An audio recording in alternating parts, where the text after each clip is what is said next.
நம்ம சேனல்ல பயோகிராஃபிலாம் பார்க்குறோம். அந்த வகையில் இன்னைக்கு யாரோட பயோகிராஃபின்ட்டு எல்லாரும் போய் கெஸ் பண்ணியிருப்பீங்க. ஆமாங்க, நடிகை அண்டு வாய்ஸ் ஆர்டிஸ்டான தீபா வெங்கட் அவர்களை பற்றி தான் எல்லாரும் இந்த வீடியோவில் பார்க்க போகிறோம். இவங்களை பற்றி பார்க்குறதுக்கு முன்னாடி இது வரைக்கும் யாரெல்லாம் நம்ம சினி சமூகம் சேனலை சப்ஸ்கிரைப் பண்ணலையோ அவங்க எல்லாரும் மறக்காமல் சப்ஸ்கிரைப் பண்ணிட்டு பக்கத்தில் இருக்க பெல் ஐக்கனையும் மறக்காமல் ப்ரெஸ் பண்ணிடுங்க. நடிகை தீபா வெங்கட்டா கண்டிப்பாக எல்லாருக்கும் தெரியும். இவங்களுடைய ரியல் நேம் விட கோலங்கள் உஷாவா ரொம்ப நல்லாவே தெரியும். இவங்க 90s இருந்து இப்போ 2K கிட்ஸ் வரைக்கும் ரொம்ப ஒரு ஃபேவரட்டான ஒரு பர்சனாகவே வள வந்துட்டு இருக்காங்க. ஏன்னா ரீசெண்டாக கூட ஒரு வீடியோவில் ஈஸியாக வெயிட் லிஃப்டிங் பண்ணிட்டு போகிறாங்க. 2 குழந்தைங்களுக்கு அம்மா. அது மட்டும் இல்லாமல் 50 வயசு ஆகுது அப்படின்னு சொன்னா கண்டிப்பா யாராலுமே நம்ப முடியாது. அந்த அளவுக்கு ரொம்ப இளமையாவே இப்ப வரைக்கும் இருக்காங்க. இவங்களுடைய சீக்ரெட் அப்படின்னு பாத்தீங்கன்னா ரொம்ப சிரிச்சுக்கிட்டே இருப்பாங்க.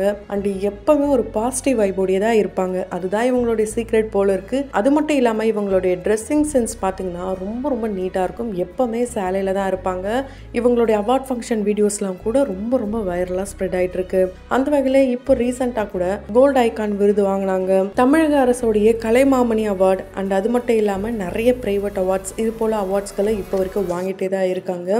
இவங்களுடைய ட்ரேட்மார்க் அப்படின்னா அது நயன்தாரானே சொல்லலாம். நயன்தாராவையும் இவங்களையும் ஒன்னா நிக்க வச்சுட்டு 2 பேரையுமே பேச சொன்னா 2 பேருடைய வாய்ஸும் ஒரே மாதிரி தான் இருக்கும். அதனாலதான் என்னவோ என்னை எப்பவுமே நயன்தாரா வாய்ஸ் கூப்பிடுறாங்க போல இருக்கே அப்படின்ட்டு அவங்களே சொல்லியிருக்காங்க. ஏன்னா நயன்தாரா அவர்களுடைய வாய்ஸும் இவங்களுடைய வாய்ஸும் சிமிலரா தான் இருக்கும். அதுக்கு உதாரணமா ராஜா ராணியில நயன்தாரா அவர்கள் பல வருஷத்துக்கு அப்புறமா கம்பேக் கொடுத்தாங்கன்னு சொல்லலாம். அந்த படம் எந்த அளவுக்கு வெற்றி படம் தெரியும். அதுல வந்து ஒவ்வொரு டயலாக் ரொம்ப ஃபேமஸான டயலாக். அந்த டயலாக்ஸ்க்கு இவங்க ஓகே ஆவாங்களா இல்லையான்ட்டு அட்லி அவர்கள் தான் ஃபைனலைஸ் பண்ணாராம். ஓகே ஆயிடுச்சாம். அதை தொடர்ந்து இமைக்காய் நொடிகள் அதுக்கு முன்னாடியில இருந்தே இவங்க பண்ணிட்டு இருக்காங்களாம். ஸோ நயன்தாரா அவர்களுடைய சிஸ்டர் அப்படின்னு கூட நிறைய பேர் நினைச்சிட்டு இருக்காங்க.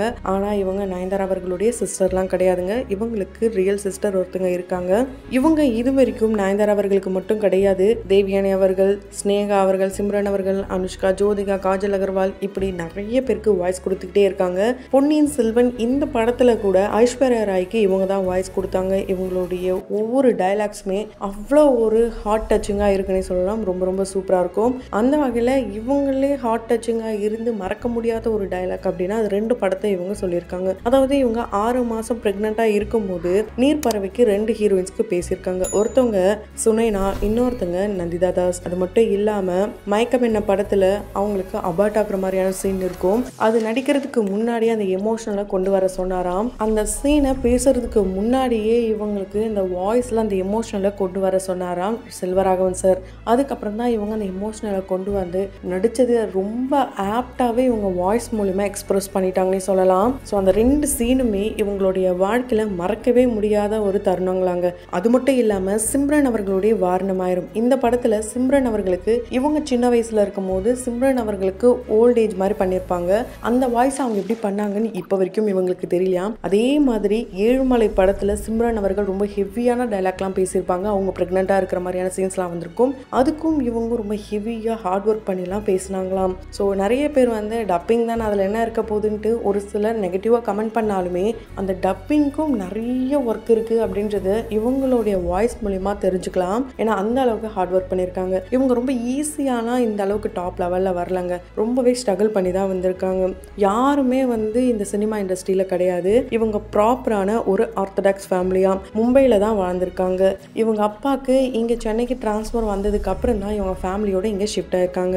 வந்தாரே வாழ வைக்கும் சென்னை மாதிரி இவங்களுடைய ஃபேமிலியை வாழ வச்சுட்டாங்கன்னே சொல்லலாம். ஏன்னா அங்கே மும்பையில் இருக்கும் போதே ஹிந்தி படங்களுக்கு அதாவது ஷோக்கெல்லாம் பார்த்தீங்கன்னா கார்ட்டூன் ஷோக்கெல்லாம் இவங்க வந்து வாய்ஸ் கொடுத்தாங்களாம். அது ரொம்ப பெருசாலாம் எடுத்துக்கவே இல்லையா. அதுக்கப்புறம் தான் இங்கே தமிழ் வந்ததுக்கு அப்புறம் 1994 பாசமலர்கள் படம் மூலமா சைல்டு ஆர்டிஸ்ட் அறிமுகமானதை தொடர்ந்து அப்பு படத்துல தேவியானி அவர்களுக்கு வாய்ஸ் கொடுக்க ஆரம்பிச்சிருக்காங்க. அதே மாதிரி கன்னத்தில் முத்தமிட்டா இது போல சொல்லிக்கிட்டே போலாம். இதுல இவங்களுக்கு தமிழ் லாங்குவேஜும் இல்லாம மற்ற மொழியும் இல்லாம அதாவது டப் பண்றது வந்து சிங்க் பண்றது ரொம்ப ஈஸியா. ஆனா ஒண்ணுமே இல்லாம அவங்க பேசுறதே புரியாம நம்ம ஒரு வாய்ஸ் கொடுக்குறோம் அப்படின்னும் போது அது ரொம்ப கஷ்டம். அது ரொம்ப சேலஞ்சிங்கான விஷயம், கஷ்டம் அப்படின்றத தாண்டின்னு சொல்லி இவங்க கேப்டன் மார்வெல் படத்துல மார்வல்ஸ்க்குலாம் வாய்ஸ் கொடுத்துருக்காங்க. ஸோ இவங்களோட வாய்ஸை யாரெல்லாம் நோட் பண்ணீங்கன்றத கமெண்ட் பாக்ஸ்ல மறக்காம கமெண்ட் பண்ணுங்க தமிழ்ல. அதே மாதிரி இவங்க மும்பையில் இருந்ததுனால ஹிந்தி மட்டும் இல்லாமல் தமிழ், இங்கிலீஷ், தெலுங்கு, கன்னடம் இது போல் பல மொழிகளும் இவங்களுக்கு தெரியுமா. என்னதான் இவங்க சைல்டு ஆர்டிஸ்டாக நடிச்சிருந்தாலும் சீரியல்கள் கிட்டத்தட்ட கோலங்கள் உஷாவா, தர்மயுத்தம், மெட்டி ஒளி, சித்தி, அண்ணாமலைன்ட்டு 15க்கும் மேற்பட்ட சீரியல், 80க்கும் மேற்பட்ட சீரியல் ஆர்டிஸ்டுக்கு வாய்ஸ் கொடுத்துருக்காங்க. இவங்க படத்துலையும் நடிச்சிருக்காங்க. 2 ஹீரோஸ்க்கு சிஸ்டராக நடிச்சிருக்காங்க. ஆமாங்க, உள்ளம் கொள்ளை போகுதே இந்த படத்தில் பிரபுதேவா அவர்களுடைய சிஸ்டர் கேரக்டர் பண்ணியிருப்பாங்க. அதே மாதிரி தில் படத்தில் விக்ரம் அவர்களுடைய சிஸ்டர் கேரக்டர் பண்ணியிருப்பாங்க. அதில் ஒரு சீனை மறக்கவே முடியாது. இந்த படத்தில் பர்சனலாகவே ரொம்ப ஃபன்னாக இருக்கும். சமைப்பது எப்படி, அதாவது குல்ஃபி சமைப்பது எப்படின்ட்டு ஒரு சீன் வந்திருக்கும். அதை லைலா டிவியில் சொல்லிட்டு இருப்பாங்க. அதை இவங்க ஃபேமிலியோட இவங்களுக்கு செய்ய வச்சிருப்பாங்க. ஸோ அந்த ஃபன்னான விஷயங்கள் எல்லாருமே நிறைய பேர் இன்ட்ரெஸ்டிங்காக பார்த்துருப்பீங்க.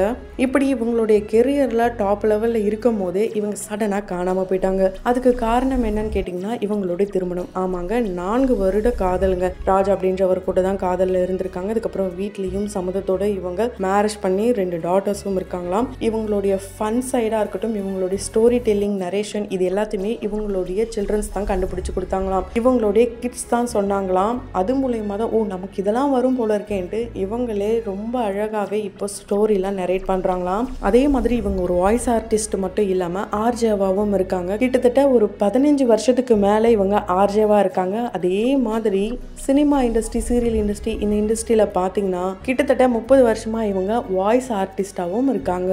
இவங்க பல வருஷமாகவே இன்டர்வியூஸ் கொடுத்ததே இல்லை. அதுக்கு காரணம் என்னன்னா இவங்களை பற்றி வந்த ஃபேக் நியூஸ் தான். இவங்களை பற்றி தவறான வதந்திகளாக இருக்கட்டும், குறிப்பாக கோவிட்ல இவங்க இறந்துட்டாங்க அப்படின்னு சொல்லி இவங்களை பற்றி கண்ணீரஞ்சலி போஸ்டர்லாம் வச்சு 2 பேர் அழற மாதிரிலாம் போட்டு ரொம்பவே இவங்களை மன உளைச்சலுக்கு ஆளாக்கிட்டாங்க. ரொம்பவே அப்செட் ஆகிட்டாங்களாம். அது மட்டும் இல்லாமல் ஏன் இப்படிலாம் பண்ணுறீங்க, எதுக்காக பண்ணுறீங்க, நான் நல்லா தானே இருக்கேன், என்னுடைய ஃபேமிலி, ஃப்ரெண்ட்ஸ் சர்க்கிள் இவங்கெல்லாம் என்னை பற்றி எப்படி நினைப்பாங்க, எனக்கு ஏதாவது ஒன்று ஆயிடுச்சுன்னா அவங்க பதறி போக மாட்டாங்களா, இப்படிலாம் அவங்க ரொம்பவே கோவமாக ஒரு இன்டர்வியூவில் பேசியிருக்காங்க. அது மட்டும் இல்லாமல் இவங்க மேரேஜ்க்கு முன்னாடி வரைக்கும் இவங்களுடைய அப்பா தான் இவங்களை கூட்டிகிட்டு தான் போவாராம், அங்கேயே இருப்பாராம். நிறைய பேர் இவங்களை கிண்டல் பண்ணுவாங்களாம். நீ என்ன குழந்தையா, எப்போ பார்த்தாலும் அப்பா கூடயே வர, அப்பா கூடயே போற அப்படிலாம் கிண்டல் பண்ணுவாங்களாம். அதே மாதிரி சாப்பாடும் வீட்டில் இருந்து தான் கொண்டு வருவாங்களாம் இவங்க எங்கே போனாலும். ஸோ அந்த மாதிரி பொத்தி பொத்தி வளர்த்துருக்காங்க இவங்களுக்கு இப்போ இருக்க நிறைய வாய்ஸ் ஆர்டிஸ்ட் ரொம்ப பிடிக்குமாம். ஆனால் இவங்க வந்து பழைய படங்கள், அதாவது ரேவதி அவர்களுக்கு, ரம்யா கிருஷ்ணன் அவர்களுடைய முக்கியமான படங்களுக்கு இப்போ வந்து படத்தை எடுத்து வாய்ஸ் பண்ணணும்னு ஒரு ஆசை இருக்காங்க. ஸோ ரியல் லைஃப்லையாக இருக்கட்டும், ரியல் லைஃப்லையாக இருக்கட்டும், இவங்க வாய்ஸ் கொடுக்குறவங்களா இருக்கட்டும், இவங்களுடைய ஓன் வாய்ஸாக இருக்கட்டும், எல்லாமே ரொம்ப ரொம்ப தைரியமான பெண்மணியாக இப்போ வரைக்கும் இண்டஸ்ட்ரியில் கலக்கிட்டு வராங்க. அந்த வகையில் தீபா வெங்கட் உங்களுக்கு எந்த அளவுக்கு பிடிக்கும்ன்றதை கமெண்ட் பாக்ஸில் மறக்காமல் கமெண்ட் பண்ணுங்கள். தொடர்ந்து பயோகிராஃபியில் பார்த்து என்ஜாய் பண்ணணும்னு நினச்சிங்கன்னா உடனே நம்ம சினி சமூகம் சேனலை சப்ஸ்கிரைப் பண்ணிவிட்டு பக்கத்தில் இருக்க பெல் ஐக்கானையும் மறக்காமல் ப்ரெஸ் பண்ணிவிடுங்க.